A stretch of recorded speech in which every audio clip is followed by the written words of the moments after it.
नमस्कार, हम छी प्रवीण ठाकुर। अपने समस्त लोग के नव चैनल तिलकोर पर हार्दिक स्वागत अछि। बहुत दिन से सोच रहल छलहुँ अपन भाषा के लेल किछु करी आओ किछु एहन सार्थक चीज करबाक प्रयास। हमरा आशा ने पूर्ण विश्वास अछि जे एहि चैनल द्वारा परोसल गेल हर एक चीज अहाँके नीक लागत, चाहे वो मिथिला दर्शन होय, चाहे वो बातचीत के कार्यक्रम होय, चाहे वो आन कोनो भी तरह का मिथिला से जुड़ल कार्यक्रम होय, और हाँ जो हास्य हुई तो फिर बातें की और तो हास्य का तमाम वो तरह का कंटेंट होना जहाँ से बहुत निक लागत। तो अहाँ सबसे आग्रह जे ही चैनल के सब्सक्राइब करी, शेयर करी और हाँ प्रतिक्रिया अवश्य पठाबी।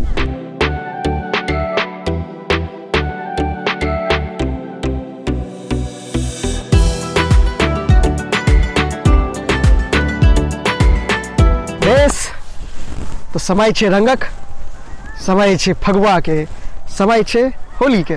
तो आओ सब संग होली मनाबी, सब संग होली खेलाए, परिवारक संग, समाजक संग। और हाँ रंग से की परहेज, जो रंग नहीं तो हमारा अहाँ के सुंदरता की, अही प्रकृति के सुंदरता की। बेस तो होली के बहुत बहुत शुभकामना, बधाई, धन्यवाद। जय मिथिला, जय मिथिला।